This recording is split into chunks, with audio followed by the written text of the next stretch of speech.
Bekam itu berasal dari kata al-hijamah, bahasa Arab ini ya, yang diartikan kalau bahasa Melayunya itu adalah bekam Ya. Bekam adalah mengeluarkan racun, mengeluarkan toksit yang berupa darah kotor di dalam tubuh berupa darah kotor.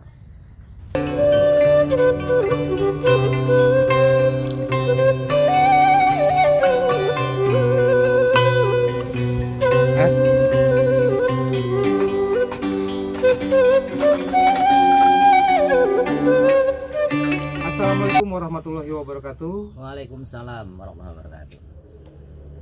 Selamat berjumpa kembali di channel kita, channel Universitas Alternatif. Di sini saya kedatangan tamu, sebetulnya saya yang berkunjung sih ke sini, ke tempat Bekam, ke tempat Abi Bekam. Di samping saya ada seorang tokoh besar di dunia perbekaman. Beliau sudah malang melintang berpuluh-puluh tahun membekam ribuan orang. Nanti kita akan dengar ceritanya, bagaimana perjalanannya, kemudian suka dukanya dan lain sebagainya. Oke, langsung aja pemirsa. Inilah dia tokoh kita, Abi Bekam. Silakan Abi. Baik, assalamualaikum warahmatullahi wabarakatuh. Waalaikumsalam. Salam sehat. Baik, alhamdulillah wa syukurillah, hari ini perkenalan ya. Ya. Kalau nama aslinya sih Ahmad Fauzi Afif ya, tapi biasa dipanggil Abi Bekam ya.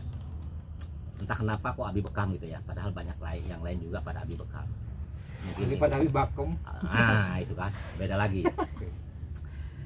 Ya, perjalanan tentang di dunia pengobatan yang waktu itu seingat itu 2005 itu kita baru mulai belajarnya ke seorang yang memang dia praktisi bekam yang luar biasa sekali, namanya Bapak Iwan Kurniawan. Salam sehat Pak Iwan, semoga berkah keilmuannya, ridha Allah. Amin, amin, amin. Alhamdulillah beliau sangat luar biasa, membimbing, mengajak ya selama 1 bulan target untuk bisa bekam ya. Saat itu Abi korbankan gaji sebesar dan 750.000 untuk membeli perlengkapan peralatan bekam. Saya bilang, Pak, tolong belikan alat bekam yang sama dengan Bapak, Yang paling keren itu ya, pokoknya yang sama dengan Bapak gitu kan, agar saya bisa seperti Bapak gitu kan ya. Alhamdulillah ya, dapat sertifikat dari beliau. Beliau juga sangat luar biasa, malang melintang di pengobatan, juga di herbalnya ya. Dan Abi dibawa di bakti sosial atau ke pasien-pasien beliau untuk melihat sejauh mana teknik atau cara-cara bekam. 3 tahun kemudian ya, Abi ikut menjadi anggota Asosiasi Bekam Indonesia. Dulu namanya Abi ya, yang diketuai oleh Ustadz Fatahillah ya. Dan juga ada penasehat, yaitu seorang dokter, yaitu Dr. Zaidul Akbar ya. Dan beliau juga adalah guru ya, karena dia mengajarkan tentang. Oh, jadi ada organisasinya juga tuh Bekam ya? Ada. Iya, iya. Namun sering berjalan karena ada hal-hal dia teknis, akhirnya sekarang tidak lagi jadi Abi. Jadinya sekarang nih jadi PBI. Nama organisasinya. Oke. Paguyuban Bekam Indonesia. Iya. Ya. Alhamdulillah di 3 tahun berjalan itu masuk ke anggota pusat. Oke. Ya. Nah gini Bi, di Indonesia ini kan semua hal itu harus ada sertifikatnya nih. Betul. Harus tersertifikasi. Betul. Semuanya harus ada. Nah bekam ini kan mungkin nggak bisa sembarangan juga Bi. Betul. Harus melalui latihan gitu kan, harus melalui segala sesuatunya ya untuk mendapatkan sertifikat. Apakah ada sertifikatnya? Ada. Jadi setiap yang memang dia sudah layak mengadakan atau membuka pelatihan ya, dia sudah terdaftar. Jadi saat itu terdaftar dan dia bisa mengeluarkan sertifikat dengan persetujuan dari Asosiasi Bekam saat itu. Nah bekam ini ada sekolahnya nggak sih Bi? Sekolahnya nggak ada saat itu ya. Adanya di pelatihan-pelatihan.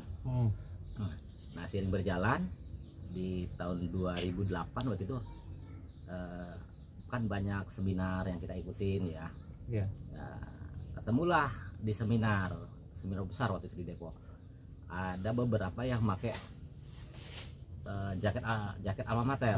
Di situ ada bacaannya Akademi Farmasi Islam. Keren nih kata Abi nih. Ya. Kampus dong ya, kampus. Kampus berarti kan. Udah keren nih berarti nih.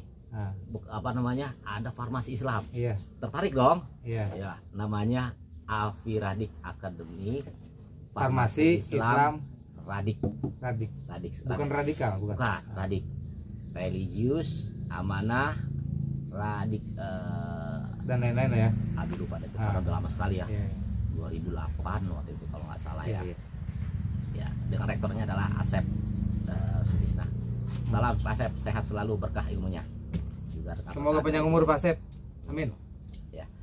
Berjalan, akhirnya Abi diangkat menjadi asdos, terus diangkat jadi dosen, dan bagaimana bekam ini agar terlihatnya itu elegan, sehingga dapat tugas bagaimana bekam ini jangan monoton. Ya, akhirnya kita ciptakan ya secara pribadi aja nih ya kan. Ya ada teknik dasar biasanya ya, ada lagi Abi namakan itu teknik triple one ya, untuk cara-cara pertanian. Teknik kopannya itu Ya, titik-titiknya, ada titik PKS ya kan, karena kenapa Abi jadi seperti bulan sabit. Ada lagi yang satu titik full fresh body ya, jadi keseluruhan ya, seperti itu. Seiring berjalan akhirnya di kalau nggak salah di 3 angkatan kita, karena kita bekerja sama dan punya guru sepuh ya, yaitu Tuan Haji Ismail. Akhirnya kita mengajukan rekomendasi ke sana bagaimana Akademi Farmasi Islam yang ada di Cibinong waktu itu ya, Cibinong Bogor. Jadi Abi itu bolak-balik tuh Jakarta Cibinong. Karena luar biasa di Akademi Farmasi Islam gitu kan ya. Salam ya. Alhamdulillah di ACC dan kita di wisudanya di Malaysia oleh Tuan Haji Ismail. Iya. Berarti Abi ini alumni Malaysia ya, alumni luar negeri. Kalah dong Gibran. Gitu deh. Ya. Gini Bi, berarti Abi sudah berapa tahun nih? Artinya mulai praktek, mulai diperbolehkan praktek mulai dari tahun berapa? Abi mulai belajar praktek dengan Pak Iwan itu 2005. Tapi gini Bi, banyak orang yang belum tahu nih bekam itu apa ya. Pengobatannya bagaimana, sejarahnya dari mana. Nah coba ceritakan Bi, sejarahnya bagaimana Bi. Bekam itu berasal dari kata al-hijamah, bahasa Arab ini ya, yang diartikan kalau bahasa Melayunya itu adalah bekam ya. Bekam adalah mengeluarkan racun, mengeluarkan toksit yang berupa darah kotor di dalam tubuh berupa darah kotor. Namun uniknya bukan hanya darah kotor aja yang keluar ya, angin yang lama di dalam tubuh kita itu juga keluar ya. Sehingga ada 2 fungsi ya, yang sangat luar biasa sekali, unik sekali bekam itu. Yang namanya kolesterol, asam urat, darah tinggi, trigliserida dan yang lainnya itu pengalaman Abi nih punten ya, pengalaman pribadi di bekam itu bisa turun drastis. Dan alhamdulillah sekarang ini bekam sudah mendunia ya, berkat para sahabat-sahabat. Sejarahnya Bi, bekam ini bagaimana? Siapa yang pertama kali melakukan bekam atau dari mana? Kalau dilihat dari sejarah, bekam ini bukan bekam dulu namanya ya, praktek mengeluarkan darah kotor itu sudah ada semenjak zaman Sumeria, Akadia, udah zaman dulu sudah ada. Sebelum zaman Rasulullah? Sebelum zaman Rasul sudah ada, ya kan?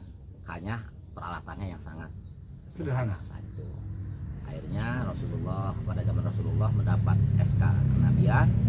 Beliau dalam perjalanan Isra dan Miraj, ya kan, selain mendapatkan perintah atau oleh-oleh sholat 5 waktu, juga ternyata disitulah SK tentang bekam itu turun melalui malaikat yang ada di langit ya. Saat itu Rasulullah pada malam Isrokan bahasanya. Iya.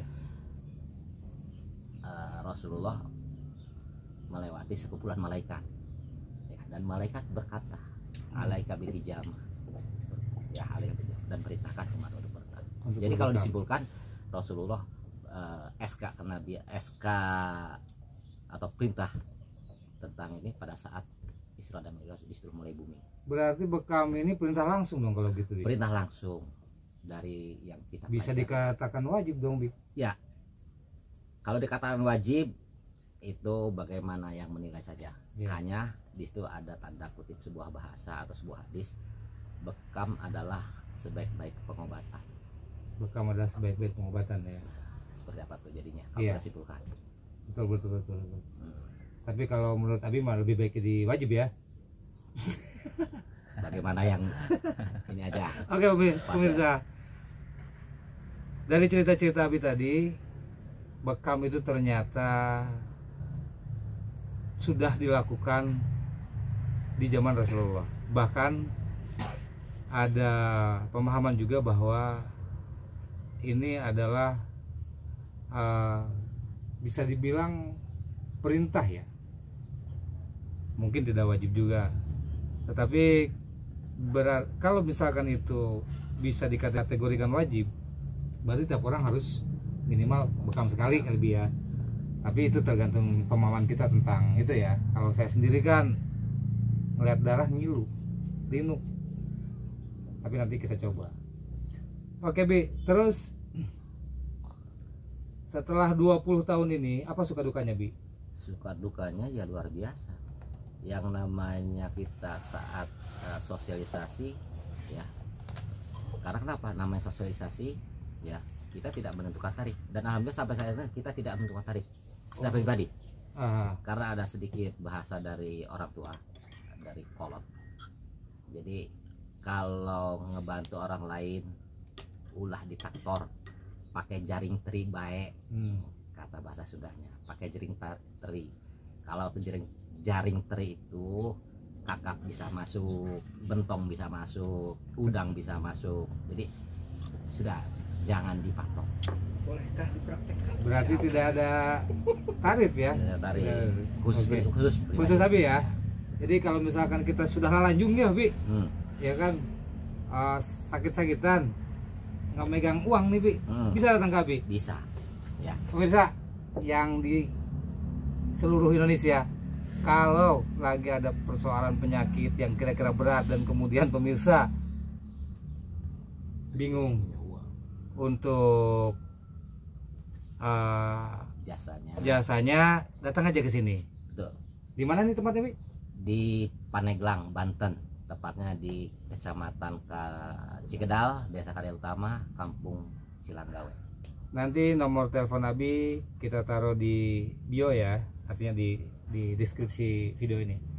Oke, Bi, ada lagi yang mau Abi ceritakan? Kita di Paneglang ini unik ya, pasien itu unik. Ada yang kesurupan, ada yang memang kiriman katanya gitu ya. Namun Abi tidak paham tentang itu. Abi yakin bahwa pengobatan bekam itu adalah pengobatan yang paling utama. Dengan bahasa paling utama itu pasti ada solusinya, ya kan? Allah menurunkan penyakit, juga menurunkan obatnya. Gitu kan ya. Solusi terbaiknya adalah bekam. Jadi Abi pernah mengobati orang kesurupan ya? Pernah nggak Abi ngebekam terus orangnya kesurupan? Pernah. Pernah. Oh gitu bisa? Iya. Jadi orang nih lagi sehat nih, maksudnya agak-agak sakit gitu kan, dibekam, setelah dibekam kesurupan? Dia akan terima. Setelah dia terasa, jadi dia berontak ya. Dan aneh lah ya. Tapi Ibu yakin, karena kenapa? Yang semua penyakit ada obatnya, juga termasuk sihir, santet dan sebagainya, karena Rasulullah juga pernah mengalami hal itu dan dapat perintah melalui malaikat-malaikatnya dibekam di ubun-ubun atau puncak kepala, ala Rasul ya, Mugis. Ya kalau bahasa kita ubun-ubun lah. Ubun-ubun. Ya ada titik-titiknya. Oke pemirsa, sudah cukup panjang lebar ya Abi menjelaskan tentang bekam, tentang sejarah bekam, manfaatnya dan lain sebagainya. Terakhir, Bi, pesan-pesan Abi apa yang bisa disampaikan? Baik, pesan karena kondisi kita di sini sangat luar biasa sekali ya. Alhamdulillah masyarakat sekarang sudah menerima, bahkan para dokter juga sudah mempelajari, memahami tentang bekam sehingga kita berkolaborasi. Jadi masyarakat yang masih mau ke rumah sakit atau ke medis silahkan, atau mau dikolaborasi dengan bekam juga itu lebih bagus, lebih baik ya, karena semua itu adalah wasilah ya. Kalau bahasa sininya Nyariat. bersyariat, yang sudah punya keyakinan di bekam pasti sehat, karena dia sudah yakin bahwa di bekam nih, di bekam nih, seperti itu. Nah kesannya yuk jalani pengobatan apa yang kita yakini, baik ke medis, ke dokter, atau ke alternatif, atau ke bekam. Jadi intinya bekam harus dilakukan. Harus dilakukan ya. Kalau kita katakan menyempurnakan solusi sehat. Ya. Oke pemirsa, demikianlah perbincangan kita hari ini. Pasien. Bagi yang belum pernah bekam, silahkan datang ke Abi Bekam di Pandeglang, Banten. Terima kasih banyak, Bi. Oke, salam sehat untuk semuanya.